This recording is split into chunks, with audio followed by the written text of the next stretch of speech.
विधानसभा में मंच पर उपस्थित हमारे नेता प्रतिपक्ष सम्मानीय रामवीर सिंह जी बिजूरी, हमारे लोकप्रिय सांसद और हमारे वरिष्ठ साथी श्री रमेश बिजूरी जी, हमारे प्रदेश के महामंत्री कुलजीत चहल जी, हमारे रोहतास कुमार जी जिला के अध्यक्ष श्रीमती बीना पवन राही जी जो वार्ड नंबर 180 से प्रत्याशी हैं बदरपुर से, श्री गगन कसाना जी जो प्रत्याशी हैं 181 वार्ड नंबर से, श्री मिथिलेश सिंह जी जो प्रत्याशी हैं वार्ड नंबर 182 हरिनगर से, श्रीमती गुड्डी रविंद्र चौधरी जी जो प्रत्याशी हैं वार्ड नंबर 183 मीठापुर से, श्रीमती रचना बलराम मिश्रा जी प्रत्याशी वार्ड नंबर 184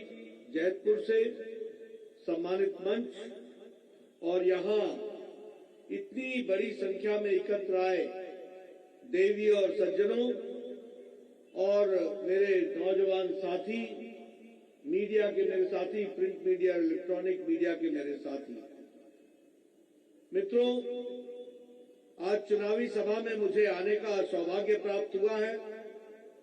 हम सब लोग जानते हैं कि आने वाले एमसीडी के चुनाव में हमारे वार्ड नंबर 180 से लेकर के 184 के हमारे प्रत्याशी, उनके पक्ष के लिए मैं आप सब लोगों से विनती करने के लिए आया हूं और निवेदन करने के लिए आया हूं कि आप भारतीय जनता पार्टी के कमल के निशान पर मुहर लगा करके आप विजय हासिल कराएं और भारतीय जनता पार्टी को विजयश्री बनाएं।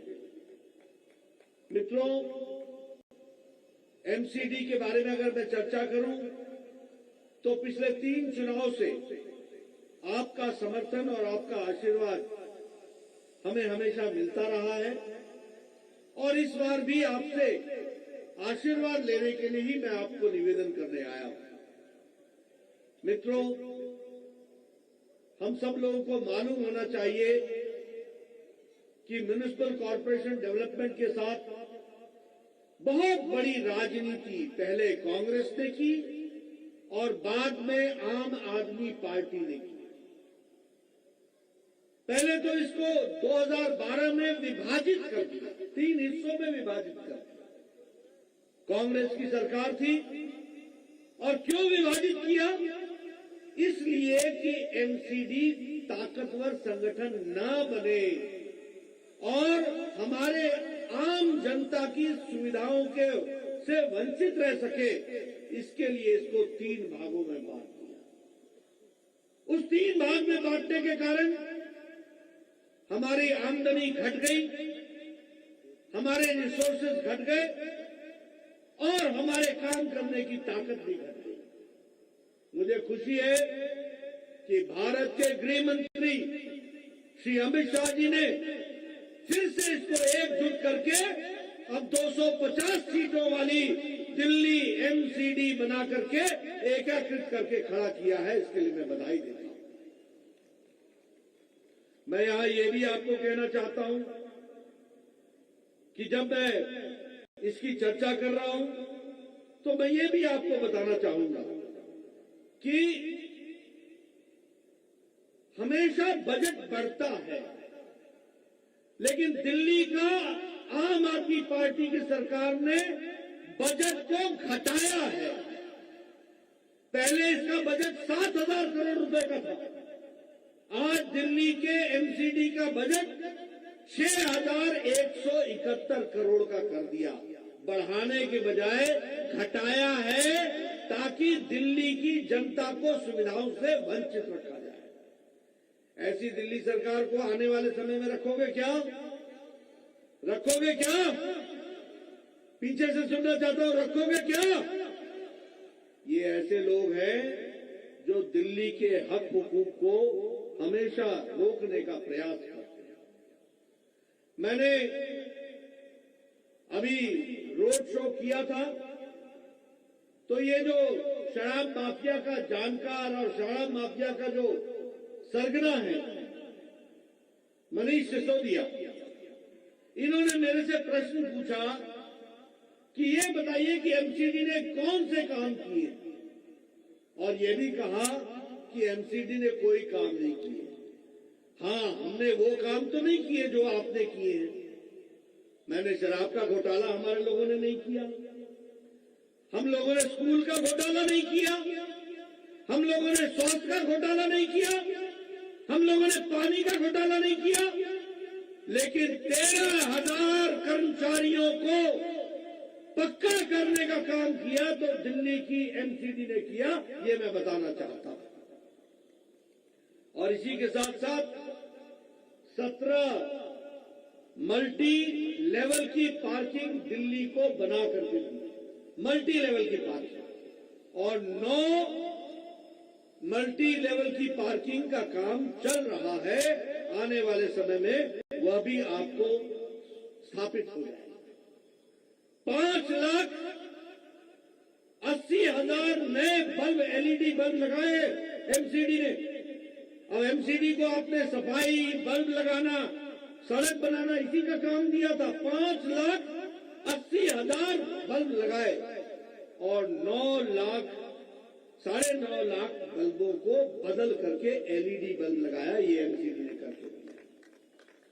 मैं ये भी बताना चाहता हूं कि आज दरवाजे से दरवाजे तक का door to door waste collection का काम 70% दिल्ली में एमसीडी कर रही है, म्युनिसिपल कॉर्पोरेशन दिल्ली कर रही है। ये भी हमको समझना होगा। मैं यहां ये भी बताना चाहता हूं आपको, केजरीवाल ने एक भी स्कूल नहीं खोला, केजरीवाल ने एक भी डिग्री कॉलेज नहीं खोला, केजरीवाल ने एक भी ये मेडिकल कॉलेज नहीं खोला, लेकिन एमसीडी ने 960 मेडिकल एमसीडी के स्कूल में स्मार्ट क्लास प्राइमरी को दे करके उनको स्थापित किया है। ये भी हम बताना चाहते हैं।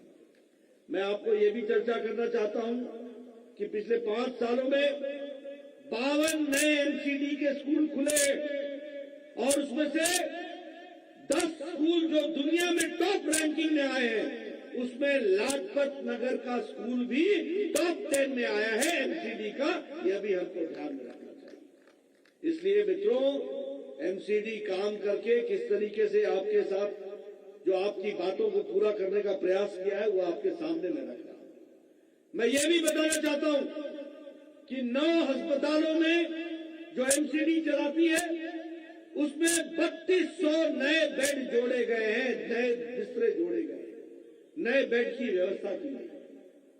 15 मैटरनिटी सेंटर चला रही है, 130 विमेन हेल्थ सेंटर चला रही है, 123 जनरल डिस्पेंसरीज को बना करके दिया है और 8 टीबी सेंटर्स, ट्यूबरक्लोसिस की राहत दिलाने के लिए सेंटर चलाने का काम एमसीडी ने किया है। मैं ये भी बताना चाहता हूं कि 150 वाटर स्प्रिंकलर, ये पोल्यूशन, ये पराली जला करके पंजाब के जो गैस चैम्बर बनाने का काम केजरीवाल ने किया है, वहां पानी पहुंचा करके स्प्रिंकलर चलाने का काम एमसीडी ने किया है, हमारे लोगों ने किया है। यह भी मैं बताना चाहता हूं और उसकी संख्या 150 है। उसी तरीके से अभी अभी छठ पूरा हुआ है। हमारे पूर्वांचल के भाई मैं देख रहा हूं, हमारे बहुत से लोग हैं। छठ में हर वार्ड में बिजली की और बत्ती की सही व्यवस्था हो और सफाई हो, इसके लिए वार्ड को अलग से 40,000 रुपए दिए गए ताकि 2 दिन के लिए सफाई भी अच्छी की जाए और बिजली भी पहुंचाई जाए, इसका भी व्यवस्था की गई। मित्रों, एक राष्ट्रीय अध्यक्ष किसी पार्टी का अगर ये इन बातों की चर्चा करता है तो आप समझ सकते हैं कि यह पार्टी चाहे देश का काम देख रही हो, तब भी नीचे जमीन पर हमारे लोग क्या काम कर रहे हैं, ये बताने की ताकत मैं रखता हूं और उसकी निगरानी भी रखता हूं। ये भी आपको बताने की मैं कोशिश कर रहा हूं। मित्रों, मैं ये भी आपको बताना चाहता हूं कि हमारा संकल्प पत्र आया है।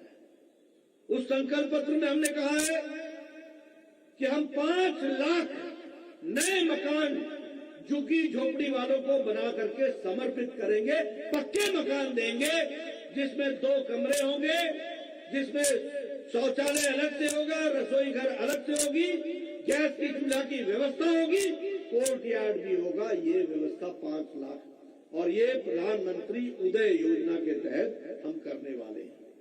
मुझे खुशी है आपको बताते हुए कि हम लोगों ने जहां झुकी वहां मकान, इसके लिए लगभग प्रधानमंत्री जी ने 3000 से ज्यादा घर बना दिए। और मैं चाहूंगा रामवीर जी, आप हमारे लोगों को वो घर दिखाएं, वहां तक ले जाएं, लोगों को बताएं कि किस तरीके के पक्के मल्टी स्टोरी बिल्डिंग बना करके 3000 मकान बनाए हैं और 2 लाख मकान बनाने का हमने तय किया है। जहां झुग्गी वहीं मकान, इस बात को हम पूरा करने वाले हैं। और संख्या कितनी है? 2 लाख। 2 लाख हम उसको पूरा करेंगे। उसी तरीके से अगर मैं बात करूं तो हमारे मैटरनिटी सेंटर्स, ये हेल्थ सेंटर्स, ये भी हम और खड़े करेंगे। और इसके साथ साथ 1000 हम घाट बनाएंगे, 1000। और जब आप दिल्ली की सरकार बदलेंगे तो हम यमुना के पानी को भी साफ कर डालेंगे, ये भी हम आपको बताना चाहते हैं। लेकिन 1000 घाट हम बनाएंगे छठ के लिए, ताकि हमारी माताएं बहनें सूरज की पूजा करने के लिए, सूर्य भगवान को अर्घ देने के लिए उनकी सही व्यवस्था हो सके, इसकी हम चिंता करेंगे। मैंने जैसे आपको बताया 3204 मकान बन चुके हैं और 2 लाख मकान हमने बना करके देना है। जहां झुग्गी वहां मकान, इसको हम पूरा करने वाले हैं। हमारे आदरणीय प्रधानमंत्री जी ने 300 इलेक्ट्रिक बसेज दिल्ली को दी। मैं पूछना चाहता हूं, दिल्ली में डीटीसी के पास 6000 बसें थी। 6000 बस में कहा था कि इसको हम 10,000 करेंगे। रमेश जी कहा था कि नहीं कहा था? रामीर जी कहा था कि नहीं कहा था? अध्यक्ष जी कहा था कि नहीं कहा था? आपको जानकर के आश्चर्य होगा कि 3000 बसें घट गई हैं। देना तो छोड़ो, लेने का काम केजरीवाल ने किया। और हम आपको बताना चाहते हैं कि प्रधानमंत्री जी ने 300 बसें, इलेक्ट्रिक बसें भेजी हैं। हम आ रहे थे, बगल में मेट्रो का स्टेशन देखा पीछे। मैं आपको बताना चाहता हूं कि 2014 में दिल्ली में 190 किलोमीटर की मेट्रो रेल थी, आज दुगनी मेट्रो रेल हो गई है। 400 किलोमीटर को मेट्रो रेल कवर कर रही है। 2014 में हमारे पास लगभग कोई 100 के आसपास स्टेशन थे, आज 135 स्टेशन हो गए और नए स्टेशनों को जोड़ने का काम किया गया। उसी तरीके से लगभग 50,000 करोड़ रुपए इस बात के लिए खर्च किए गए ताकि सड़कों को चौड़ा किया जा सके और ताकि बाजार भी बढ़े और सड़कें भी चौड़ी हो, इसकी भी व्यवस्था की गई है। मित्रों, मैं आपके सामने वो काम गिना रहा हूं जिन्होंने मुझसे पूछा कि 10 काम गिनाओ। मैं आपके सामने, बताइए, 20 से ज्यादा काम गिना चुका हूं कि नहीं गिना चुका हूं? 20 से ज्यादा काम गिनाया कि नहीं गिनाया? ये हमारे काम करने का तरीका है, ये हमारी पार्टी के काम करने का तरीका है, ये हमारा रोड मैप है। मैं आपको यह भी बताना चाहता हूं कि इंफ्रास्ट्रक्चर डेवलपमेंट के लिए आज पोल्यूशन की बात करते हो, ईस्टर्न पेरिफेरल रोड बनाया कि नहीं बनाया? हजारों ट्रक बाहर से निकल रहे कि नहीं निकल रहे दिल्ली के? वेस्टर्न पेरिफेरल रोड बनाया कि नहीं बनाया? आज हजारों ट्रक दिल्ली में अंदर ना आकर के बाहर से जा रहे कि नहीं जा रहे? आपको पोल्यूशन से बचाव करने का काम किया है कि नहीं किया? आप बताइए, ये प्रगति मैदान में टनल डाला है कि नहीं डाला है दिल्ली यमुना पार के लिए? आप बताइए, धौला कुआं इंटरसेक्शन में अब कोई लाल बत्ती नहीं है, किसी को ब्रेक मारने की जरूरत नहीं है, सीधी सड़क जाती है। ये भी आपने देखा होगा। आपने देखा होगा महिपालपुर में वसंत कुंज के इंटरसेक्शन में कोई लाल बत्ती अब नहीं है। अब सीधे underpass, overpass, under bridge, over bridge, इससे हम निकल रहे हैं। Dwarka Gurgaon express highway, Delhi Amritsar express highway, Delhi Meerut express highway, ये सारे हाईवे आज दिल्ली को प्रदूषण से बचाने में बहुत बड़ा योगदान कर रहे हैं। और उसके लिए मैं आदरणीय प्रधानमंत्री जी को धन्यवाद भी देता हूं, बधाई भी देता हूं, जिन्होंने दिल्ली को अपना समझ करके हमने उसको आगे बढ़ाने का काम किया है और उसके लिए हमने मूलभूत सुविधाओं को पहुंचाने का काम किया। मैं ये भी आपसे कहना चाहता हूं कि केजरीवाल जी ने भी बहुत काम किया है। क्या काम किया है वो भी आपसे मैं आपको बताना चाहता हूं कि हमने बतौर स्वास्थ्य मंत्री मोदी जी के आशीर्वाद से गरीब लोगों को, जिनकी भारत में संख्या है 10 करोड़ 74 लाख परिवार, 10 करोड़ 74 लाख परिवार है, यानी 50 करोड़ लोग हैं। एक परिवार अगर 10 करोड़ 74 लाख परिवार को जोड़ ले तो 50 करोड़ लोग बनते हैं। और 50 करोड़ लोगों को, कौन है ये 50 करोड़ लोग? रेड़ी वाला, फेड़ी वाला, रिक्शा वाला, ठेला वाला, सब्जी वाला, बस का ड्राइवर, बस का कंडक्टर, बस का क्लीनर, ट्रक का ड्राइवर, ट्रक का cleaner, auto rickshaw driver, taxi driver, बाल काटने वाला बार्बर, कूड़ेदान से प्लास्टिक इकट्ठा करने वाला कूड़ेदान रैक पिकर, ऐसे गरीब 10 करोड़ 74 लाख लिफ्टमैन, ऐसे ये मजदूर लोग जो काम करते हैं, इनको प्रधानमंत्री मोदी जी ने सालाना हर साल 5 लाख रुपए का हेल्थ कवर दिया, स्वास्थ्य के लिए कवर दिया कि 5 लाख रुपए का गंभीर बीमारियों के इलाज के लिए देने का काम। लेकिन केजरीवाल जी ने भी बहुत बड़ा काम किया। क्या काम किया केजरीवाल जी ने? दिल्ली में गरीब लोगों को यह सुविधा पहुंचाने से वंचित रखा है। दिल्ली में 6 लाख लोग हैं जिनको बतौर मैं भारत के स्वास्थ्य मंत्री के रूप में मैं उनको वो सेवा देना चाहता था और प्रधानमंत्री मोदी जी आयुष्मान भारत का कार्ड उनको देना चाहते थे। कितने का कवर? 5 लाख, यानी 30 लाख लोगों को हम यह गंभीर बीमारियों से लड़ने के लिए, इलाज के लिए पैसा देना चाहते थे। लेकिन केजरीवाल ने क्या किया? इससे भाजपा का फायदा होगा, मोदी जी का नाम होगा, मोदी जी का नाम नहीं होना चाहिए। बोलिए, ऐसे लोगों को रहने दोगे क्या? ऐसे लोगों को रहने दोगे क्या? मैं पीछे से सुनना चाहता हूं। ऐसे लोग जो दिल्ली के हित के खिलाफ, दिल्ली के गरीब लोगों के खिलाफ लड़ा, जो लोग अपना योजन से उनको तकलीफ देते हैं, ऐसे लोगों को रहने देना है क्या? अगर उनको मुंह तोड़ जवाब देना है तो एमसीडी में भी इनको जवाब देना पड़ेगा। 6 लाख परिवार ऐसे हैं जिनको हम आयुष्मान भारत देना चाहते हैं। और मैं ये गारंटी से बोलता हूं, जिस दिन आप दिल्ली में हमारी सरकार बनाएंगे, दूसरे दिन आयुष्मान भारत दिल्ली में लागू हो जाएगा। ये आपको ध्यान रखना चाहिए।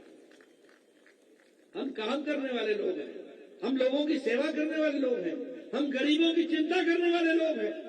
हम झूठे भाषण नहीं देते, हम लोगों को गुमराह नहीं करते, हम सच्चाई आपके सामने रखना चाहते हैं। उसी तरीके से बताइए, यही केजरीवाल था ना जो बोलता था कि कोरोना की वैक्सीन हमको विदेशों से खरीदने दो? बोला था कि नहीं बोला था? बोला था कि नहीं बोला था? बोला था कि नहीं बोला था? बोला था, मोदी जी आपसे नहीं होगा, आप हमको खरीदने दो। 1 हफ्ते में लौट करके आया, बोला मोदी जी हमसे नहीं होगा, अब आप ही दो और मुफ्त में दो। और प्रधानमंत्री मोदी जी ने 130 करोड़ की जनता को डबल डोज, एक नहीं 2-2 डोज बूस्टर लगा करके 219 करोड़ वैक्सीन लगा के आपको कोरोना से मुक्त किया है। ये भी आपको ध्यान रखना चाहिए। यहां देखिए, कोई मास्क लगा के नहीं बैठा है, सब नजदीक नजदीक बैठे। ये इसलिए बैठे हो क्योंकि मोदी जी ने आपको सुरक्षा कवच दिया है, स्वास्थ्य का कवच दिया है, वैक्सीन लगाई है। एक नहीं 3-3 2 डोज और ऊपर से बूस्टर डोज लगाया कि नहीं लगाया है? लगाया कि नहीं लगाया है? तो मित्रों, इस बात को भी हमको समझना होगा। आज प्रधानमंत्री गरीब कल्याण अन्न योजना के तहत 80 करोड़ जनता को 5 किलो गेहूं या 5 किलो चावल या 1 किलो दाल दी जा रही है कि नहीं दी जा रही है? और दिल्ली में 73 लाख हमारे जो गरीब लोग हैं, 73 लाख लोगों को हम प्रधानमंत्री गरीब कल्याण अन्न योजना के तहत उनको हम भोजन देने की व्यवस्था कर रहे हैं। मित्रों, मैं यहाँ आपको एक बात जरूर बोलना चाहता हूँ। मैंने आपको शिक्षा के बारे में, एमसीडी के स्कूल के बारे में चर्चा की है। मैंने आपके सामने हमारे चल रहे अस्पतालों के बारे में चर्चा की है, एमसीडी के बारे में। हमने आपके बारे में, आपके साथ मैटरनिटी वार्ड के बारे में चर्चा की है। लेकिन मुझे केजरीवाल का भी तो काम गिनाना पड़ेगा ना। केजरीवाल जी ने भी बहुत काम किया है। आप तो छोड़ो, जनता तो छोड़ो, इन्होंने तो तिहाड़ जेल में भी मसाज सेंटर खोल दिया है। मसाज सेंटर, क्या सेवा कर रहे हैं? आपने देखा ना स्वास्थ्य मंत्री की क्या सेवा हो रही है? देखा कि नहीं देखा? देखा? ये मसाज सेंटर। और फिर क्या, मनीष सिसोदिया, देखो, नेता झूठ से पकड़ाता है। नेता की नीयत उसके जवान से पता चलती है। क्या बोलता है नेता? बोलता है आपको शर्म, मनीष सिसोदिया ने क्या कहा? कहता है आपको शर्म नहीं आती है, उसका इलाज चल रहा है, उसको फिजियोथेरेपी बताई है, आपको शर्म आनी चाहिए। उस पर ऐसी बात करते हुए ये मनीष सिसोदिया बोलता है। वो थेरेपी देने वाला थेरेपिस्ट नहीं है, वो रेपिस्ट है, बलात्कारी है।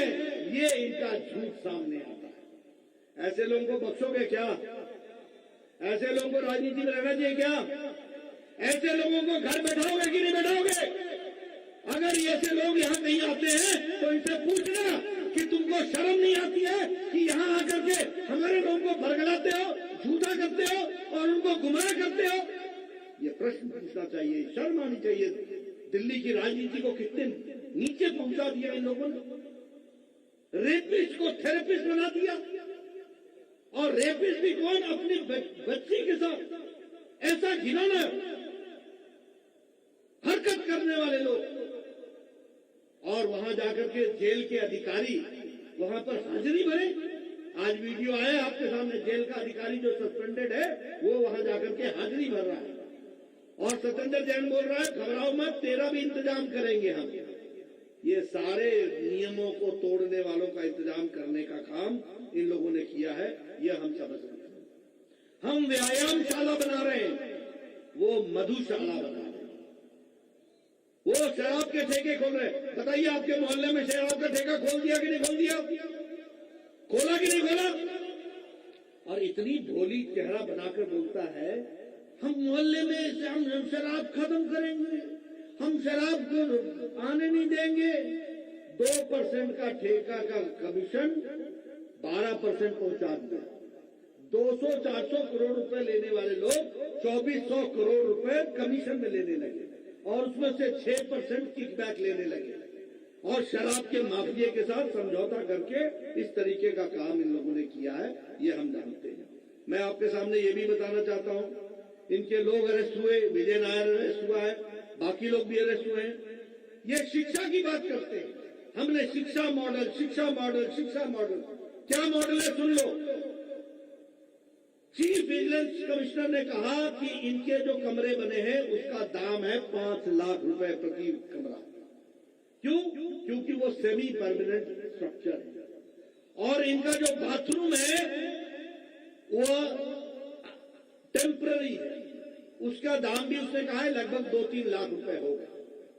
और इन्होंने 2526 कमरे के लिए और 160 टॉयलेट के लिए 860 करोड़ रुपए का ठेका किया। 860 करोड़ रुपए। एक कमरा कितना? 36 लाख का, 33 लाख। एक कमरा 33 लाख का। और जितने का कमरा उतने का ही बाथरूम। कभी सुना आपने? कभी सुना? ये है इनका दिल्ली मॉडल, ये है इनका स्कूल का मॉडल। जो 5 लाख रुपए का कमरा है वो 33 लाख रुपए का कमरा बना है। दिल्ली जल बोर्ड की बात करें, 535 करोड़ रुपए के नफे में था दिल्ली जल बोर्ड, आज सैकड़ों करोड़ रुपए के घाटे में है। और 58,000 करोड़ रुपए का हिसाब नहीं किया केजरीवाल ने। 18 चिट्ठियां लिख दी गई हैं। सीएजी ने, सेंट्रल ऑडिट डिपार्टमेंट ने 18 चिट्ठियां लिखी है, 58,000 करोड़ रुपए का हिसाब नहीं दिया। ऐसे लोगों को रहने देना है क्या? रहने देना है क्या? 2013 में मैंने बताया 6,600 बसें थी और कहा 11,000 बसें बनाएंगे। 3,380 बसें रह गई हैं। यह इनका रिकॉर्ड है जो हमारे सामने है। इन्होंने कहा था कि पंजाब में हमको रास्ता मिल गया है, एक पराली का घोल बनेगा, उससे पराली खत्म हो जाएगी। और ये पराली का जो घोल था वो बना 2,40,000 में, और 2,40,000 में बना 24 करोड़ रुपए का एडवर्टीजमेंट दिया। 24 करोड़ रुपए ऐसी पराली। और उसके बाद जो पराली जली है वो भी आप सबके सामने है। मैं ये भी बताना चाहता हूं कि लगभग 675 करोड़ रुपए इन्होंने एडवर्टीजमेंट में खर्च किया है और इस तरीके का काम किया है। मैं यहां ये भी बताना चाहता हूं कि रामवीर जी ने और रमेश बिधूरी जी ने जो विकास के काम यहां पर किए हैं वो सबको मालूम है। जहां आपने हमारा बजट घटाया उसके बावजूद भी आपने यहां इकोलॉजी पार्क जैतपुर में 343 करोड़ रुपए का बना करके दिया है। इसके लिए मैं आपको बधाई देना चाहता हूं। उसी तरीके से मोलरबंद के इलाके में जो सड़कें आपने बनाई हैं और वो भी उसको भी आपकी सरकार ने खोद करके उसको तोड़ने का प्रयास किया है। फिर भी आपने बहुत से विकास के काम किए। और मित्रों, मैं इसके साथ साथ यह भी आपको बताना चाहता हूं कि खानपुर विलेज में आपके यहाँ पानी की कमी थी, उसको वो भी भ्रष्टाचार के कारण थी, लेकिन उसका भी इलाज आपने निकाला है। उसके लिए भी मैं आपको बधाई देना चाहता हूँ। उसी तरीके से जैतपुर इलाके में जो रंगियों की बस्ती थी उसको भी हटाने का काम आपने किया है। इसके लिए भी मैं आपको बधाई देना चाहता हूँ। मित्रों, हमारे पास लगभग 76,000 लोग जो अनऑथराइज कॉलोनी में रह रहे थे बदरपुर में, उनको ऑथराइजेशन कॉलोनी का देने का काम रमेश जी और रामवीर जी ने किया है। इनको भी मैं इसके लिए बधाई देना चाहता हूँ। मित्रों, मैं अंत में एक ही बात कहना चाहता हूँ। हमारे जो चुनाव में प्रत्याशी हैं श्रीमती बीना पवन राही जी, गगन कसाना जी, मिथिलेश सिंह जी, श्रीमती गुड्डी रविंद्र चौधरी जी और रचना बलराम मिश्रा जी, इनको आप भारी मतों से चुनाव जिताएं और विजयी बनाएं और बदरपुर के विकास के लिए आप जुड़े। यही मैं आपसे निवेदन करने आया हूं। आपने मेरी बात सुनी, आपका बहुत बहुत धन्यवाद। जय भारत।